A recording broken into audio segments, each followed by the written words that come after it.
তোমাকে একটা কথা বলি, যদিও তুমি কথাগুলো কিভাবে নেবে আমি জানি না, বা তুমি কোথা থেকে শুনছো বা কে কোথা থেকে দেখছে জানি না, কিন্তু দিন শেষে একটা কথাই বলি, যে কি লাভ পাইলা আমার ঠকায়া?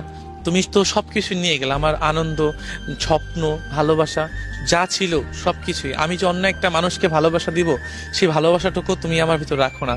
তোমার ভিতরে আমি তোমার মায়ে পড়ে বা তোমার ভালোবাসার ভিতরে পড়ে আমি আমার যা ছিল আমি সব দিয়ে দিয়েছি। কারণ এর জন্য দিয়ে দিয়েছি যে এই মানুষটাকে নিয়ে আমি সারা জীবন পথ চলবো। এই যে পথ চলার কারণে না আমি আমার ভিতরে কিছুই রাখিনি। মানুষ তখনই একটা মানুষকে সব দিয়ে দেয় কখন জানো? যখন চিন্তা করে যে এই মানুষটাকে ছাড়া আমার আর কিছুই নাই, এই মানুষটাকে ছাড়া আমার কোনো কোনো দিক নেই, এই জন্য এই মানুষটাকে সব দিয়ে দেয়। আমিও তেমনটাই জানো, যে আমি চিন্তা করেছিলাম যে তুমি ছাড়া অন্য কিছুই আমার নেই। এই জন্য না আমি আমার যা ছিল সবকিছুই তোমাকে দিয়ে দিয়েছি। কারণ কি, আমি তোমার সাথে সারা জীবন থাকতে চেয়েছিলাম, একসাথে ঘর বাঁধতে চেয়েছিলাম। যেই স্বপ্ন নিয়ে